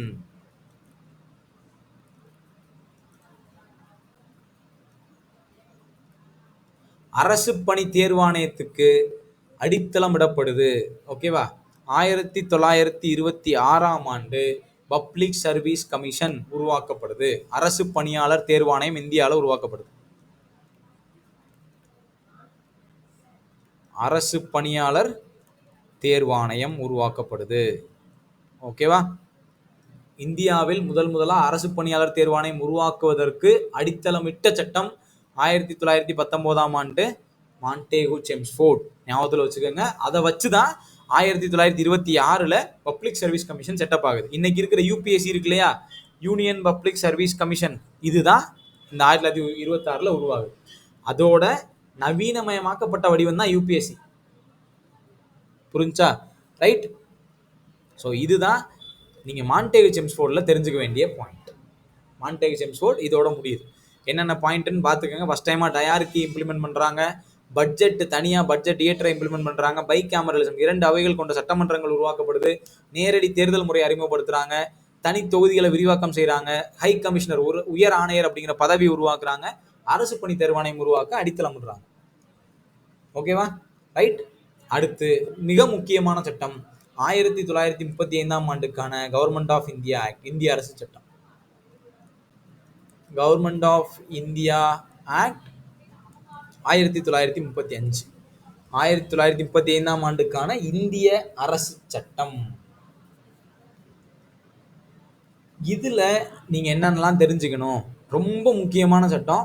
அதாவது இந்திய அரசியலமைப்பு, இப்ப இருக்கக்கூடிய இந்தியன் கான்ஸ்டியூஷன் இருக்கு இல்லையா, இந்த சட்டத்தை பேஸ் பண்ணி தான் இந்த கான்ஸ்டியூஷனை இயற்றப்பட்டிருக்கும்.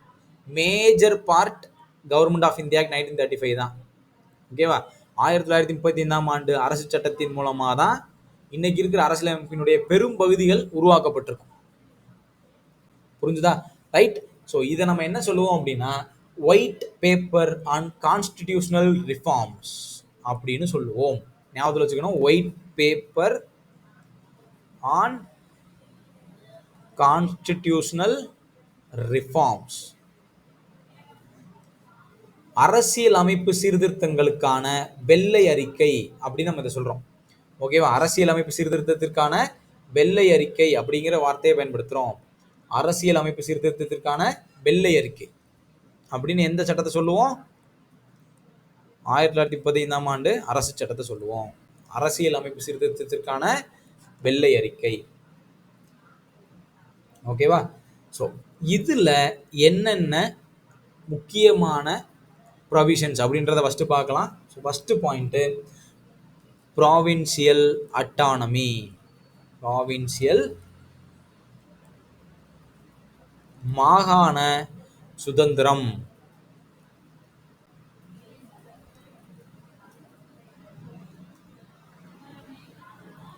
மாகாண சுதந்திரத்தை முதல்ல கொண்டு வர்றாங்க. ப்ரொவின்சியல் அட்டானமியில் என்ன பண்றாங்கன்னா, இப்போ போன ஆக்டில் ஒன்று படித்தோம், டயார்கியை கொண்டு வந்தாங்க. மாகாணங்களில் இரட்டை ஆட்சியை கொண்டு வந்தான்னு பார்த்தோமா? இதில் மாண்டேக் செம்ஸ்ஃபோர்டில் மாகாணங்கள் இரட்டை ஆட்சி கொண்டு வராங்கன்னு பார்க்குறோமா? அதை இங்கே ஒழிக்கிறாங்க. ஓகேவா? Right. Abolished dyarchy in provinces. Abolished dyarchy in provinces எழுதிக்கங்க. மாகாணங்களில் இரட்டை ஆட்சி ஒழிக்கப்படுது. ஓகேவா? ஒழிக்கப்பட்டு ப்ரொவின்சியல் அட்டானமி கொடுக்கப்படுது. மாகாணங்கள் சுதந்திரமாக்கப்படுது. ஓகேவா? Abolished dyarchy. அப்போ டயார்கி எங்கே இன்ட்ரடியூஸ் பண்ணுறாங்க? 1919 இன்ட்ரடியூஸ் பண்ணுறாங்க. அது 1935 அபாலிஷ் ஆகுது. அப்போ மாகாணங்களில் தன்னாட்சி, அதான் ப்ரொவின்சியல் அட்டானமி. ரைட்டா? அப்போ மாகாணங்கள் தன்னாட்சி ஆனதுக்கப்புறம் மத்தியில் கூட்டாட்சிக்கு போகிறாங்க. Dyarchy at centre.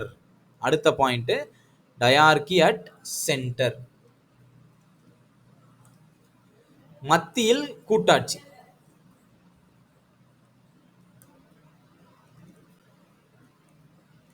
மத்தியில் கூட்டாட்சி. ரைட். அப்போ நம்ம இங்கே டயார்கி அட் சென்டர் நம்ம ப்ராவின்ஸில் என்ன பண்ணிக்கிட்டு இருந்தோமோ அதை அப்படியே மத்திய அரசு கொண்டு போயாச்சு. சென்டரில் கொண்டு போய் ரெண்டாக பிரித்து டிரான்ஸ்ஃபர்ட் சப்ஜெக்ட், அதே மாதிரி ரிசர்வ் சப்ஜெக்ட் அப்படின்னு அங்கே வச்சுட்டு அங்கே கூட்டாட்சியை கொண்டு வந்துட்டாங்க. அப்போ இதுக்கு சிம்பிளாக எப்படி ஞாபகத்தில் வச்சுக்கலாம்னா, மாகாணங்களில் சுயாட்சி, மாகாணங்களில் சுயாட்சி அதுதான் அட்டானமி. மத்தியில் கூட்டாட்சி. இது ரெண்டையும் கொண்டு வந்த சட்டம் 1935ஆம் ஆண்டு இந்திய அரசு சட்டம். ஓகேவா? ரைட். அதே மாதிரி பைகேமரலிசம் இன் ப்ராவின்சஸ்.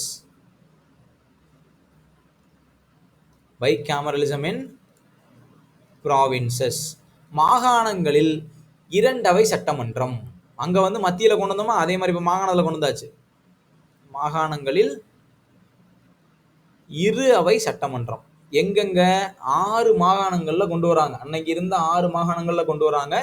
என்னென்ன மாகாணங்கள் அப்படின்னா, பெங்கால், பாம்பே, மெட்ராஸ், அசாம், அடுத்து யுனைடெட் ப்ராவின்சஸ்,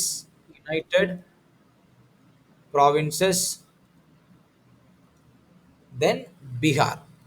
இந்த 6 மாகாணங்களில் இரு அவைகள் கொண்ட சட்டமன்றம் உருவாக்கப்படுது. ஓகேவா? பைகேமரலிசம் இன் ப்ராவின்சஸ். பைகேமரலிசம்னா என்னன்னு உங்களுக்கு ஆல்ரெடி தெரியும். அப்போ மாகாணங்கள்ல கொண்டு வந்தது வந்து 1935 மத்தியில கொண்டு வந்தது போன சட்டம். இங்க பார்த்தோமா? ரைட். பைகேமரலிசம் இது வந்து அட் சென்டர். அப்போ சென்டர்ல 19 வந்துருது. அதை அப்படியே மாகாணங்களுக்கு கொண்டு வராங்க 35. மாகாணங்களுக்கு என்ன கொண்டு வராங்க? இரு அவைகள் கொண்ட சட்டமன்றம் 6 மாகாணங்கள்ல அறிமுகப்படுத்தப்படுது. ஓகேவா? அடுத்து டிவிஷன் ஆஃப் பவர்ஸ். ரொம்ப முக்கியமான ஒரு பாயிண்ட், டிவிஷன் ஆஃப் பவர்ஸ். அதிகார பரவலாக்கம். அதிகார பரவலாக்கம். அதாவது என்ன பண்றாங்கன்னா, மத்திய அரசு இருக்கக்கூடிய அதிகாரத்தை 3ஆ பிரிக்கிறாங்க. ஓகேவா? மத்திய அரசு இருக்கிற அதிகாரத்தை 3ஆ பிரிக்கிறாங்க. எப்படி பிரிக்கிறாங்கன்னா, சென்ட்ரல் லிஸ்ட் மத்திய பட்டியல், ப்ராவின்சியல் லிஸ்ட் மாகாண பட்டியல், then concurrent list.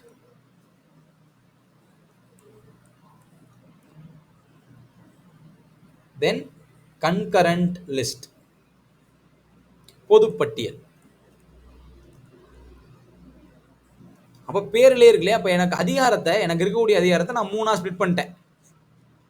Central list, provincial list, concurrent list. இப்போ இது வந்து centre list, state list, concurrent லிஸ்ட்னு இருக்கு. அன்னைக்கு ப்ராவின்சியல் லிஸ்ட். அதாவது என்ன அர்த்தம்னா, மத்திய பட்டியல்ல மத்திய அரசாங்கம் மட்டும்தான் சட்டம் இயற்ற முடியும். மாகாண பட்டியல்ல மாகாண அரசாங்கங்கள் மட்டும்தான் சட்டம் இயற்ற முடியும். பொதுப்பட்டியல்ல இவங்க 2 பேருமே சட்டம் இயற்றலாம். பொதுப்பட்டியல் இருக்கக்கூடிய துறைகள்ல இவங்க 2 பேருமே சட்டம் இயற்றலாம். இப்போ உதாரணத்துக்கு நான் 2 எக்ஸாம்பிள் சொல்றேன். இப்போ மத்திய பட்டியல்ல வந்து வரி விதிப்பு அப்படின்னு இருக்குன்னு வச்சுக்கோங்க, வரிகள் அப்படின்னு வச்சுப்போம். மாகாண பட்டியல்ல கல்வி இருக்கு, பொதுப்பட்டியல்ல சுகாதாரம் இருக்குன்னு வச்சுக்கலாம். இப்போ எனக்கு இங்க வரி வருதா, வரிகள் சம்பந்தமா மத்திய அரசாங்கம் மட்டும்தான் முடிவெடுக்க முடியும். அதுல கொண்டு போய் மாநிலங்கள், ப்ராவின்சஸ் வந்து எந்த விதமான நடவடிக்கையோ அல்லது சட்டமோ இயற்ற முடியாது, இயற்றக்கூடாது. அவ்வளவுதான். வரிகள் சம்பந்தம், அதுக்கு பேர் தான் இந்த பட்டியல். இந்த பட்டியலில் இப்போ வரிகள் இருக்குன்னு வச்சுக்கோங்க, உதாரணத்துக்காக சொல்றேன். அதே மாதிரி இப்போ இங்கே கல்வி இருக்கு. கல்வி வந்து மாநில பட்டியலில் இருந்துச்சுன்னா கல்வி சம்பந்தமா மாநிலம் மட்டும்தான், மாகாணம் மட்டும்தான், அந்த ப்ராவின்ஸ் மட்டும்தான் டிசிஷன் எடுக்க முடியும், சட்டம் இயற்ற முடியும். சுகாதாரம் பொதுப்பட்டியலில் இருக்கு, 2 பேருமே சட்டம் இயற்றலாம். என்ன பண்ணலாம்? 2 பேருமே சட்டம் இயற்றலாம். ரைட்? அப்போ உங்களுக்கு புரியுதா? மத்திய பட்டியல்னா என்ன, மாகாண பட்டியல் என்ன, பொதுப்பட்டியல் என்ன, உங்களுக்கு புரிஞ்சுதா? ரைட். அடுத்த பாயிண்ட், மேற்கொண்டு செப்பரேட் எலக்ட்ரேட்டை எக்ஸ்டெண்ட் பண்றாங்க. அங்க நம்ம பார்த்தோம் இல்லையா, separate electorate, expansion of separate electorate, தனித்தொகுதிகள் விரிவாக்கம். மேற்கொண்டு விரிவாகுது. யார் யாருக்கு விரிவாகுதுன்றது ரொம்ப முக்கியம். இந்த செப்பரேட் எலக்டரேட் இங்கே தான் வந்து டிப்ரெஸ்ட் கிளாஸஸ்க்கு கொடுக்குறாங்க. டிப்ரெஸ்ட் கிளாஸஸ், அதாவது ஷெட்யூல் காஸ்ட்டுக்கு செப்பரேட் எலக்ட்ரேட் கொடுக்குறாங்க. அதே மாதிரி விமெனுக்கு செப்பரேட் எலக்ட்ரேட் கொடுக்குறாங்க. ஓகேவா? அதே மாதிரி லேபர்ஸுக்கு செப்பரேட் எலக்ட்ரேட் கொடுக்குறாங்க. தாழ்த்தப்பட்ட மக்கள், பெண்கள், தொழிலாளர்கள், இவங்க 3 பேருக்குமே தனி தொகுதிகள் உருவாக்கப்படுது. ஓகேவா? இதுதான் ரொம்ப மேஜரான இம்பார்ட்டன்டான எக்ஸ்பான்ஷன். ஓகேவா? அப்போ 1909ல் முஸ்லீமுக்கு கொடுத்தாங்க இல்லையா, அதோட விரிவாக்கம் தான் இது. முதல் முறையா தாழ்த்தப்பட்ட மக்களுக்கு தனித்தொகுதி அம்பேத்கர் கேட்டுக்கிட்டே இருந்திருப்பாரு. அது இந்த சட்டத்தின் மூலமா கொடுக்கப்பட்டிருக்கும். பெண்களுக்கு தனித்தொகுதி கொடுக்கப்பட்டிருக்கும், தொழிலாளர்களுக்கு தனித்தொகுதி கொடுக்கப்பட்டிருக்கும். நான் ஆரம்பத்திலே சொல்லிட்டேன், இந்த செப்பரேட் எலக்ட்ரேட் அப்படின்னா என்ன அர்த்தம்னு சொல்லிட்டேன். இப்போ அந்த தொகுதி ஷெட்யூல் காஸ்டுக்கானது, தாழ்த்தப்பட்ட மக்களுக்கானதுன்னா தாழ்த்தப்பட்ட மக்கள் மட்டும்தான் வாக்களிச்சு அவங்களோட பிரதிநிதியை தேர்ந்தெடுப்பாங்க. பெண்கள் மட்டுமே வாக்களிச்சு பெண்களுக்கான உறுப்பினரை தேர்ந்தெடுப்பாங்க. தொழிலாளர்கள் மட்டுமே வாக்களிச்சு தொழிலாளர்களுக்கான உறுப்பினரை தேர்ந்தெடுப்பாங்க. அதுக்கு பேர் தான் தனித்தொகுதி. ஓகேவா? ரைட்? அது மாதிரி ஒரு செப்பரேட் எலக்டரேட்டை எக்ஸ்பேண்ட் பண்ணிட்டாங்க. ரொம்ப இம்பார்ட்டன்டான எக்ஸ்பான்ஷன். அடுத்து 6வது point, extension of franchise. Extension of franchise. Extension of பிரான்சைஸ்னா ஒன்றும் கிடையாது, வாக்குரிமை விரிவாக்கப்படுது. ஓகேவா? வாக்குரிமை விரிவாக்கம். நம்ம இன்னைக்கு இருக்கிற மாதிரி அன்னைக்கெல்லாம் எல்லாராலையும் ஓட்டு போட முடியாது. இப்போ நமக்கு வந்து 18 வயசு ஆட்டாலும் நம்ம ஓட்டு போடுறோம் இல்லையா, அதை வந்து யூனிவர்சல் அடல்ட் பிரான்சைஸ் அப்படின்னு சொல்றோம். ஆனா அன்னைக்கு அப்படிலாம் எதுவுமே கிடையாது. அன்னைக்கு நிறைய கிரைட்டீரியாஸ் இருந்தது. எக்ஸாம்பிளுக்கு எஜுகேஷன் ஒரு கிரைட்டீரியா, படித்த மக்களா இருக்கணும், அல்லது வந்து சொத்து அதிகமா இருக்கணும், இப்படிலாம் கிரைட்டீரியா வச்சு தான் கொடுத்துட்டு இருந்தாங்க. இதுல தான் எக்ஸ்டென்ஷன் ஆஃப் பிரான்சைஸ் என்ன பண்ணாங்க அப்படின்னா, 10% of Indian people get voting right. 10% of Indian people get voting right. இந்தியாவில் 10% மக்களுக்கு வாக்குரிமை வழங்கப்படுது. இந்தியாவில் 10% மக்களுக்கு வாக்குரிமை வழங்கப்படுது. ஓகேவா? தென் 7, 1937 ஃபெடரல் கோர்ட் நிறுவப்படுது. என்ன நிறுவப்படுது? Federal court நிறுவப்படுது. கூட்டாட்சி நீதிமன்றம். இதுதான் இன்னைக்கு இருக்கக்கூடிய உச்ச நீதிமன்றம். இன்னைக்கு டெல்லியில் இருக்கிற உச்ச நீதிமன்றம் அதுதான் இந்த ஃபெடரல் கோர்ட் தான் உச்ச நீதிமன்றமா மாறுது. சுதந்திரத்துக்கு அப்புறம் உச்ச நீதிமன்றமா மாறுது ஃபெடரல் கோர்ட். எப்போ? 1937 எந்த சட்டத்தின்படி? இந்திய அரசு சட்டத்தின்படி. அடுத்து ரொம்ப முக்கியமா RBI, reserve bank of India உருவாகுது. ரிசர்வ் பேங்க் ஆஃப் இந்தியா எதுக்காகனா to control the currency and credit. இந்தியாவினுடைய நிதி மற்றும் பணத்தை நிர்வாகம் செய்வதற்காக. நிதி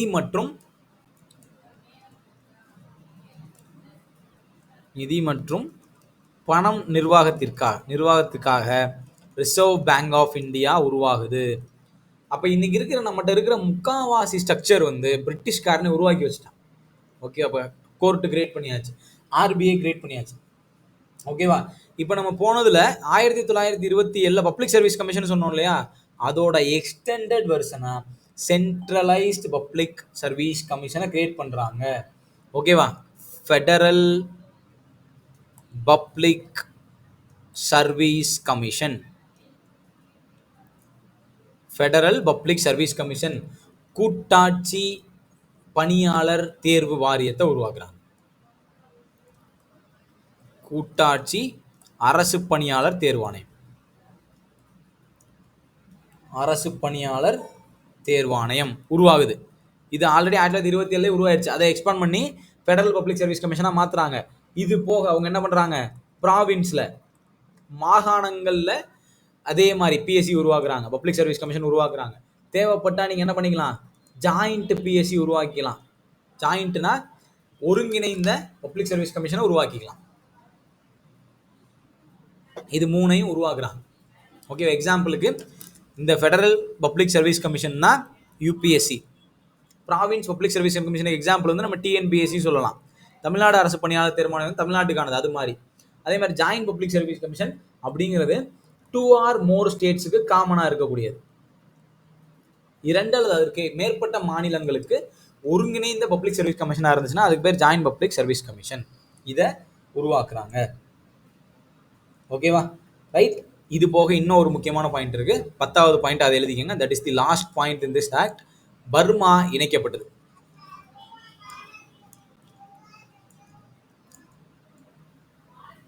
பர்மா, டிசிஷன் ஆன் பர்மா. ஓகேவா?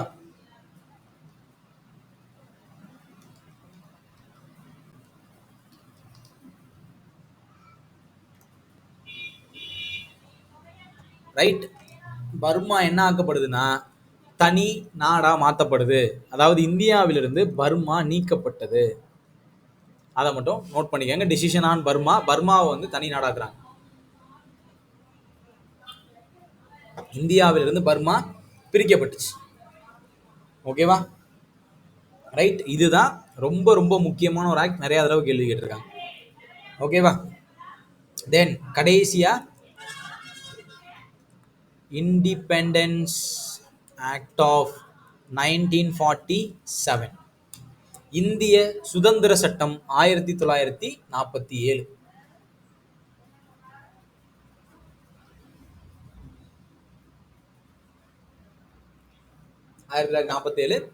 இந்திய சுதந்திர சட்டம் அல்லது பார்ட்டிஷன் ஆக்ட், எப்படி வேணா சொல்லலாம். பிரிவினை சட்டம் எப்படி வேணா சொல்லிக்கலாம்.